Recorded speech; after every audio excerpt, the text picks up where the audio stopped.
LeBron James complaining about ring culture. What a shocker. Look, I'm kind of getting tired of these athletes playing both sides. It'd be one thing if they were just wrong, but they're hypocrites, and that's worse than being wrong. I'd rather be you be consistently wrong than try to play both sides.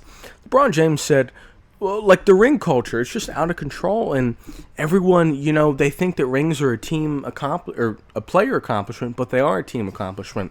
Wrong. They are a player accomplishment. Seems pretty obvious. What is the point of playing basketball at the highest level? It is to win the championship. Now, some people are playing for money, obviously, and they don't really care about winning a championship, but the goal of the season is to win the championship. Now, are you a bad player if you don't win a championship in 100% of your seasons? No, obviously not. Nobody's expected to win 100% of your games or to win the championship in 100% of your seasons. There's obviously nuance and caveats, and that's how we decide, okay, is MJ the best? Is it LeBron? Is it Kobe? Is it going to be Victor Wembanyama? We are basing it off of winning. Now, winning is not the only thing, because obviously some guys, they are in different situations. Michael Jordan had worse competition. LeBron James might have played with more superstars.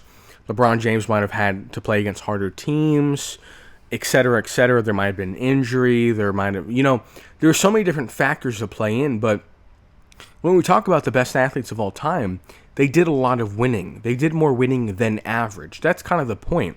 The average player wins 50% of their games. I guess technically there's some ties in professional sports, so slightly less, but you get the point.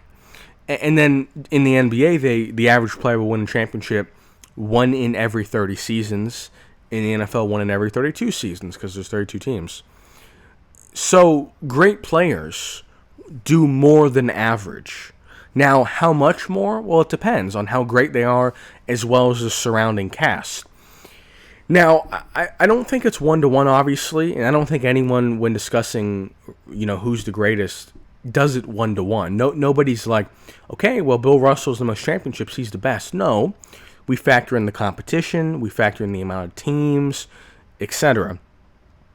But the thing is, if you are the best player, if you're a LeBron, if you're a Kobe, if you're a Shaq, if you're a KD, when you're the best player, you're expected to make average players great. You're expected to, when the score is tied with 2 minutes left, to play good on offense and defense.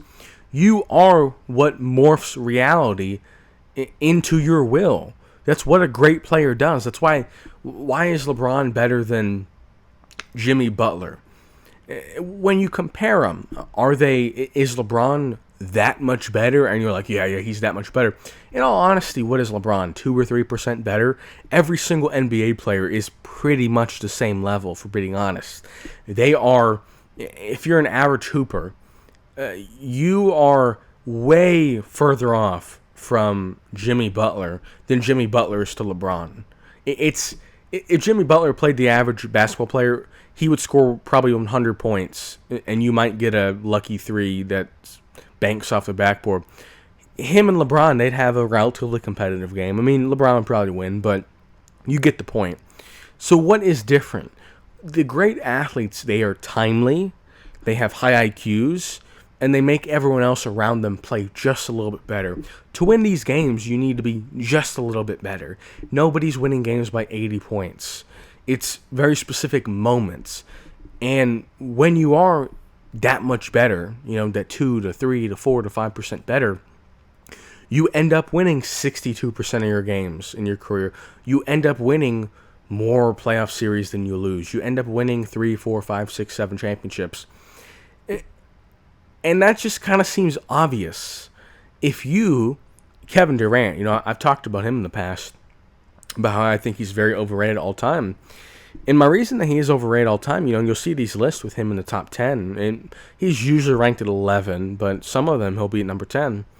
My issue with Kevin Durant being in the top 12 is he has never won a championship as the best player. He has never done it.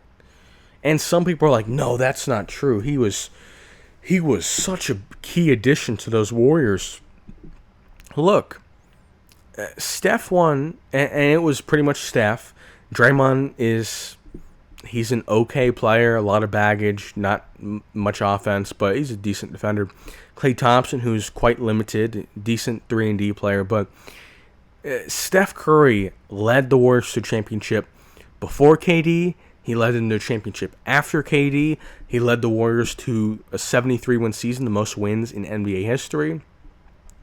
And Stephen Curry was always the guy that was getting double-teamed. He was always the guy that would kick it to KD for a relatively, nothing's really open, but an open-ish mid-range or an open-ish three-pointer. Kevin Durant went to the team, and they had less wins the following year. Now, were they a better team with Kevin Durant? Probably. The ball bounces in and out a few different ways, and you go from 73 wins to 69. I think they were better with KD. Did they need KD? Would Steph have any less rings if they kept a stronger bench and didn't have KD? I think Stephen Curry would still have 4 rings. How many would KD have without Steph? My guess is 0. We've seen Kevin Durant on 3 super teams. Him, Russ, Harden, Ibaka, Adams. Now, I understand Harden was young, but still, you want to be one of the 10 best players of all time with MVP Russ, with all these other pieces. You got to get one championship. Then the Warriors don't count because you went to the best team of all time. I could have joined the team, and they would have probably still won. You go to the Nets and build your super team with Kyrie and Harden. Once again, and some of those were outside of his control, with Kyrie not getting vaccinated, and then Kyrie was apparently anti-Semitic, so he couldn't play because of that. And then he goes to the Suns and builds another super team with Booker and Beal. And I understand some things are out of his control, but the issue is if you are an elite player, one of the best of all time, you can't get a championship, a single championship as the best player. At some point, we've got to look at you and say, you are the sidekick. You are, and he probably is. Some old heads would say Scottie Pippen's the best sidekick of all time. Bunch of idiots. But Kevin Durant, unless there's someone I'm just not factoring in, Kobe and Shaq together, were either of them really a sidekick? I wouldn't say so, because they both won championships on their own as the best player.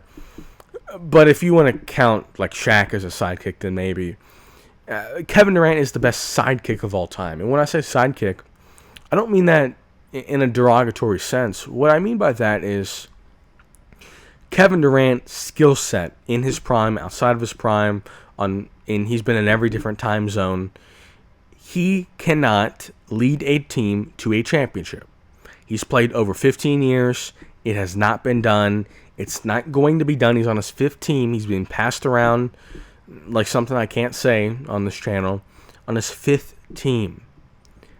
5th team. He is not going to win a championship this year. And he's going to go down as the best number 2 option. He fits into every single team. He's a great number 2. On the Warriors, he's a good 2. On the Rockets, he'll be a good 2. The issue is he's expected to be a 1. On the Nets, he was expected to be 1. Failed. On the Suns, he was expected to be 1. Failed. He cannot be a 1. It's just how it is. And I hate to break it to these people. A lot of these fans, they play with him in 2K or they've got him in fantasy basketball. And they're like, man, he's got such a smooth jumper. He's super skilled. And I hate when people bring stuff up like skills, Patrick Mahomes, he's got all the wins, all the playoff wins, and all the Super Bowls. But man, Josh Allen and Lamar, and I'm a Ravens fan. Look, I love Lamar. But when people start talking about skill, I know Patrick Mahomes does all the winning. He's, 5-0, 4-0 against Josh, 1-0 against Lamar in the playoffs. And people have the audacity to say, well, Mahomes does all the winning, but, man, Josh Allen, he's just more talented. When he drops back and throws, it looks prettier. It's like, okay, that's cool. They're not in the rookie season. If they've only played one season, we can say, we can project out that skill. They've been in the league for 8 years. If you're not doing winning, I don't really care what else you're doing. I don't care if you look cool in the Pro Bowl. I don't care if you've got a silky jump shot like Kevin Durant. Winning is the whole point of the sport. And in all honesty, it doesn't matter who's the most skilled or who's the highest IQ or who's the best teammate or who's got the best celebrations. who's doing the winning. That's the best player. The guy leading the team that's doing the most winning is the best player. It's not complicated. There's not really debate. It's that guy is the best.